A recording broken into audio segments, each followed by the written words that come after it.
नाज़रीन गिरामी अस्सलामु अलैकुम वरहमतुल्लाहि वबरकातुह। सीधी बात के ताज़ा तरीन प्राइम टाइम में आप लोगों का इस्तकबाल है। नाज़रीन गिरामी में अंसार अज़ीज़ नदवी इस वक्त कुछ अहम तरीन ख़बरों पर तफसीरें लेकर आप लोगों की खिदमत में हाजिर हूँ।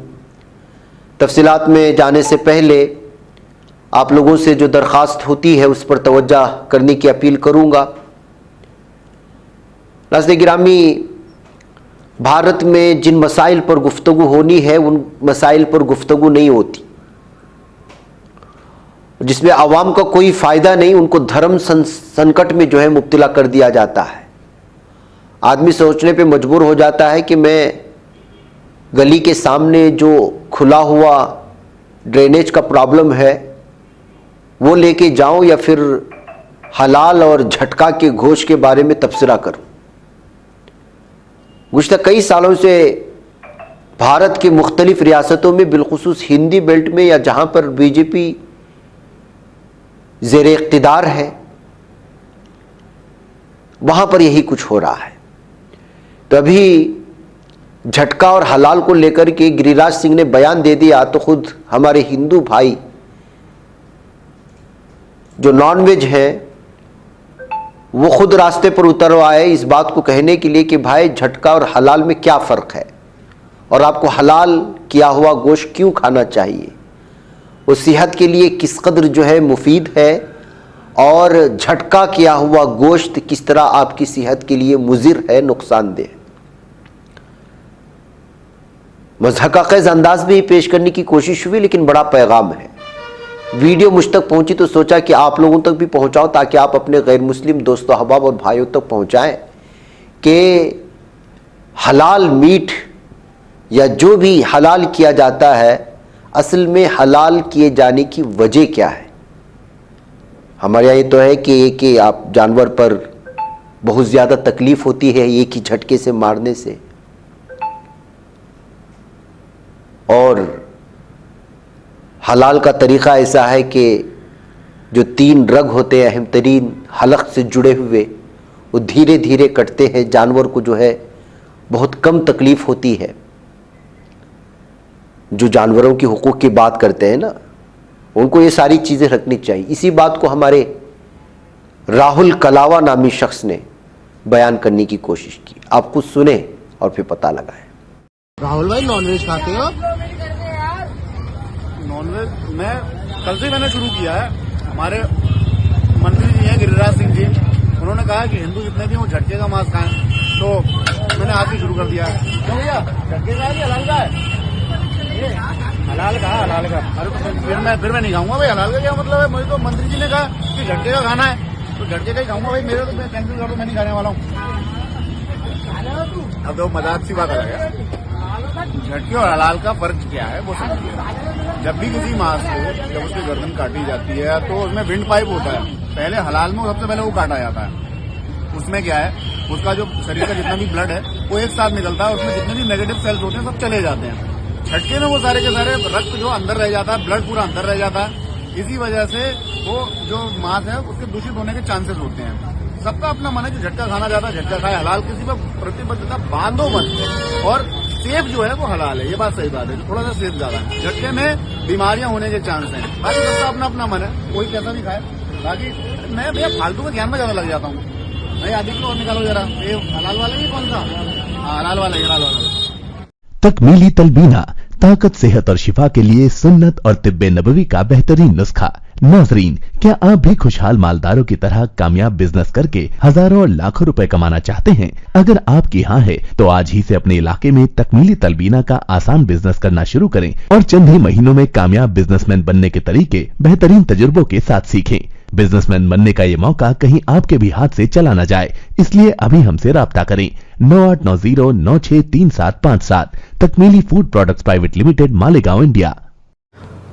आइए अपने ख्वाबों के घरौंदों को बाबरकत बनाते हैं, उनके दीवारों को कुरान की आयात से सजाते हैं। जी हाँ, दिलकश, दीदाज़ेब, रंगीन व खूबसूरत कुरानी आयात से कुंदा तख्तियों से अपने घरों की जीनत को दोबाला करने के लिए हमें मौका फराहम करें। शहर बेंगलुरु के मशहूर व मारूफ अरबी व उर्दू कैलीग्राफी शोरूम में हम आपका इस्तकबाल करते हैं। आप कुरान की किसी भी आयत या अहादीस की कैलीग्राफी के लिए हमें ऑर्डर दे सकते हैं। मुख्तलिफ डिज़ाइन दस्तयाब हैं और आप अपने डिज़ाइन के तहत भी यहाँ ऑर्डर दे सकते हैं। आज ही तशरीफ लाएं या इस नंबर पर राब्ता करें या हमारे इंस्टाग्राम पेज को फॉलो करें। तफसीलात स्क्रीन पर। नाज़रीन गिरामी, हुकूमतें बदलती हैं या फिर उसका किस तरह गलत फ़ायदा होता है या उठाया जाता है, उसकी एक और मिसाल इस वक्त मैं आपके सामने रखना चाहता हूँ। आपको याद होगा कि कर्नाटका के लोक आयुक्ता ने बीजेपी एमएलए मडल वीरूपक्षप्पा के बेटे को रिश्वत लेते हुए पकड़ा था, रंगे हाथों पकड़ा था। छापामारी कार्रवाई हुई थी, 40 लाख रुपए। उसके बाद उसके घर में यानी एमएलए के घर पर छापामार कार्रवाई हुई तो वहाँ पर 8 करोड़ से ज़ायद रुपए का कैश रिकवर हुआ और भी बहुत सारी चीज़ें। आज जो है अदालत ने, हाई कोर्ट ने इस पूरे केस को ही ख़त्म कर दिया, ये कहते हुए कि लोक आयुक्ता ने इस कार्रवाई करने के लिए परमिशन ही नहीं लिया था। पल भर में सारा का सारा ख़त्म, एक ही फैसले से। तो आप अंदाज़ा लगा सकते हैं कि कैसी कैसी जो है फैसले आते हैं और क्या कुछ होता है। कई दिनों तक हंगामा मचा रहा, पैसे कहाँ से आए, क्या है, क्या, ये कुछ भी तस्करा नहीं है। आपने बगैर परमिशन के इस पर जो है लोकायुक्ता ने छापामार कार्रवाई की है, इसलिए केस ही नहीं बनता, इसको ख़त्म करो, एक कोर्ट का कहना है। तो ये सूरत हाल है। अदालती निज़ाम किस तरह बिगड़ता जा रहा है या उसके अंदर किस तरह की नाइंसाफ़ियाँ पैदा होती जा रही हैं, ये कहते हुए इस वीडियो को सोशल मीडिया में बिलखुसूस कर्नाटक में अलग अलग तबसरों के साथ हाई कोर्ट के इस फैसले के बाद जो है शेयर करने की कोशिशें हो रही हैं। नाज़रीन गिरामी, मध्य प्रदेश का रिज़ल्ट आया, राजस्थान का रिज़ल्ट आया और बहुत सारी इलाकों का भी जो असेंबली इंतखाबात थे, उसके बाद मध्य प्रदेश ज़्यादा सुर्खियों में रहा। लाउड स्पीकर पर यहाँ के वज़ीर आला बनते ही जिस वज़ीर आला ने फ़ैसला लिया, फिर उसके बाद एक वीडियो कल से वायरल हो रही है और वो है मौलाना साहब का, जो यहाँ के पुलिस के सामने और यहाँ के आला हुक्मरानों और इक़्तिदार के सामने जो है वो लाउड स्पीकर से कम और दीगर बहुत सारी चीज़ों से किस तरह नुकसान पहुँचता है और किस तरह से जो है माहौल में गंदगी फैलती है, जरासीम फैलते हैं, माहौल परागंदा होता है। वो सिर्फ मस्जिद और मंदिर के लाउड स्पीकर से नहीं, ये जो है वहाँ पर कहने की कोशिश कर रहे थे। इसमें बेहतर अंदाज में जो है आँखों में आँखें डालकर हुक्मरानों को आईना दिखाने की कोशिश की तो ये वीडियो वायरल हो गई। और मौलाना साहब क्या कह रहे हैं भोपाल में तमाम हुक्मरानों के सामने, तमाम इंतज़ामिया के सामने, आप खुद सुन लीजिएगा। फॉर्मेलिटी से कोई प्रदूषण पैदा होता है, ये एक नहीं मानने वाली बात है। साउंड पोल्यूशन जो आपकी व्हीकल्स पैदा कर रही है, जो आपके ऑटो पैदा कर रहे हैं, जो कारपोरेशन का कचरा उठाने वाली गाड़ी सुबेरे सुबेरे दरवाजे पे पहुंचकर गाना गाती है, उससे बीमार लोग जो सोते रहते हैं उनकी नींद खुल जाती है, जो बच्चे सोते हैं उनकी नींद खुल जाती है।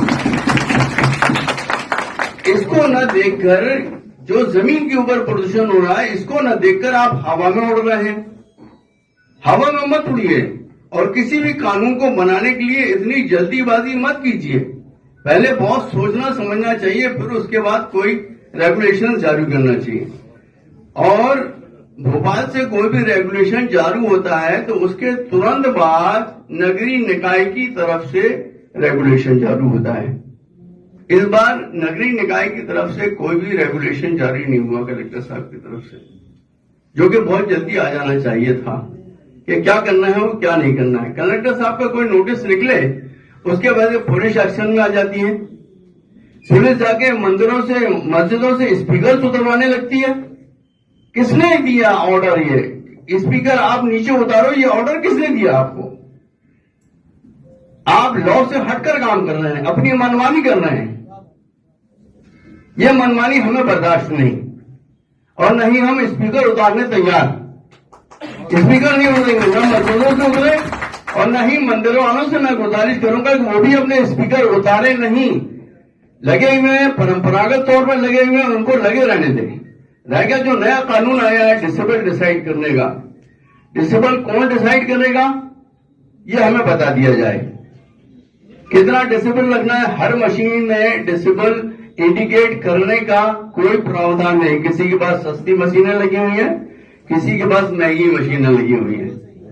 जिनके पास 1 लाख 2 लाख रुपए की मशीनें लगी हुई हैं, उनके पास आपको वो डिसेबल देखने मिल जाएगा कि मशीन डिसेबल शो कर रही। पर जिनके पास सस्ती मशीनें लगी हुई हैं वो डिसेबल शो नहीं करती। अब रह गया सवाल। नाज़रीन गिरामी, मैं इस वक्त 2 तस्वीरें रखना चाहता हूं।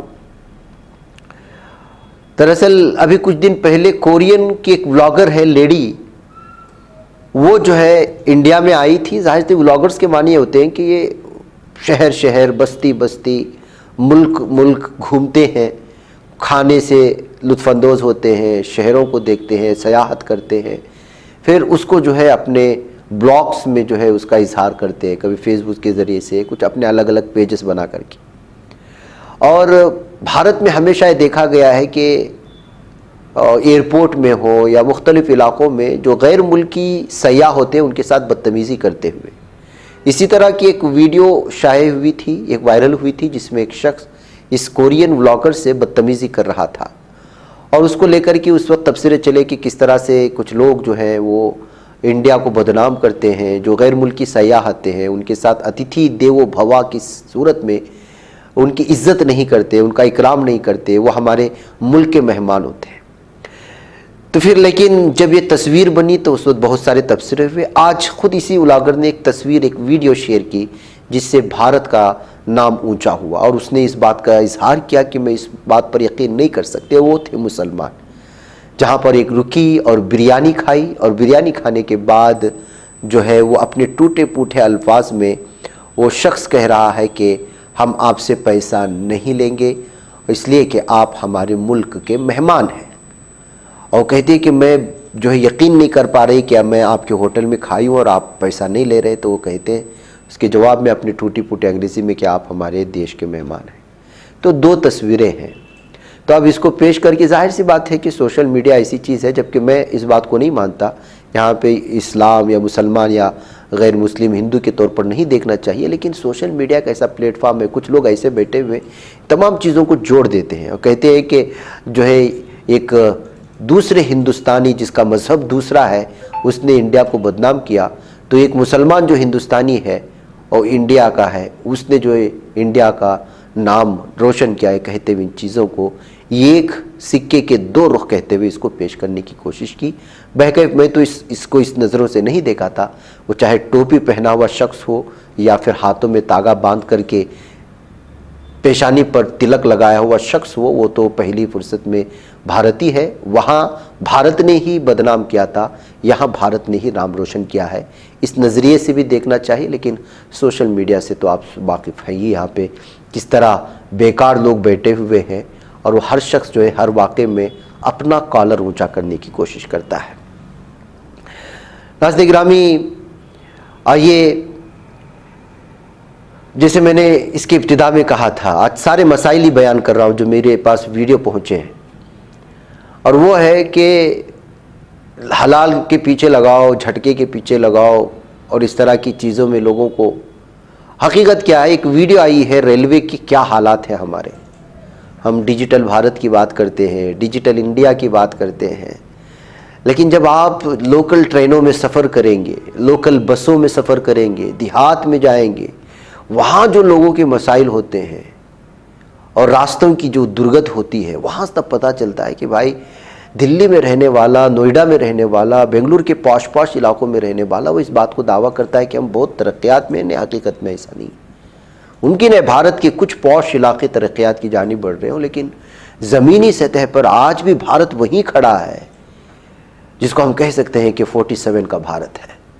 ये देखिए, एक लोकल ट्रेन के डिब्बे में भीड़ ज़्यादा होने की वजह से एक नौजवान कुछ जुगाड़ लगाकर कोशिश कर रहा था पंखे से और फिर उसकी नीचे की सीट से एक चादर बांध करके उसको झूले की रकम में बैठे तो नीचे गिर जाता है। इसको लतीफ़े के तौर पर मुज़हक़क़ेज़ अंदाज में लोगों ने अलग अलग तबसरों के साथ शेयर किया, लेकिन मैंने इसमें भारत की वो तस्वीर देखी है जो हम यहाँ के हुक्मरानों को नहीं दिखाते, डिजिटल इंडिया की बात करने वाले को नहीं दिखाते, और हमें ये दिखाना चाहिए और ये हमारी ज़िम्मेदारी है। हंसना और इस वाक़े के बाद अलग अलग तबसरे करना अलग बात है, लेकिन हमारी क्या सूरत हाल है, मेट्रो की बात करने वाले और फास्ट बुलेट ट्रेन की बात करने वालों को कभी कभी इन लोकल ट्रेनों के डब्बे को भी देखना चाहिए कि हमारी सूरत हाल क्या है। आइए नाज़रीन गिरामी, एक और ख़बर की जानिब आपको ले चलूँ, और ख़बर ये आ रही है इस वक्त कि फ़्रांस ने 26 राफ़ेल मेरियन जेट पर हिंदुस्तान को जवाब पेश कर दिया है और सऊदी की कीमत 50,000 करोड़ रुपए लगाए हैं। जी हाँ, हिंदुस्तान की कबूलियत क़त YLVO-A के जवाब में फ़्रांस ने अब नई दिल्ली में अपनी बोली पेश की है। दिफाई ज़राए ने बताया कि मुआहिदा 50,000 करोड़ रुपए हो सकता है। फ्रांसीसी हुकूमत ने 26 राफेल मेरिन जेट खरीदने के लिए हिंदुस्तान के टेंडर पर बाज़ाब्ता रद्द-ए-अमल पेश किया, जिसमें हिंदुस्तानी बहरिया के हवाई जहाज़ कैरियर INS विक्रांत और INS विक्रमादित्य के लिए सौदों के उसूल ज़वाबित और क़ीमत का तय करना शामिल है। ये जो मालूमात हैं वज़ारत दिफा के ज़राए ने दी है। अब देखना है कि इस पर जो है अपोजिशन इस सारे मामले में, इसलिए कि राफेल का मामला जब भी आता है इसमें घोटाले की बात सामने आती है, उसको लेकर के कितना हंगामा मचाता है। उधर इसराइल के वज़ीर आज़म बिन्यामिन नेतन्याहू के तिल अबीब में शेबा हेल्थ मरकज़ के दौरे के दौरान बाज़ ज़ख्मी इसराइली फ़ौजियों ने इस मलऊन मरदूद से, इस जहन्नमी कुत्ते से मुलाकात करने से इनकार कर दिया है। ज़ख्मी होने वाले फ़ौजियों के साथ मुलाकात के लिए एक मखसूस जो है शोबे में, जो शेबा हेल्थ सेंटर का है, वहाँ पर दौरा किया था।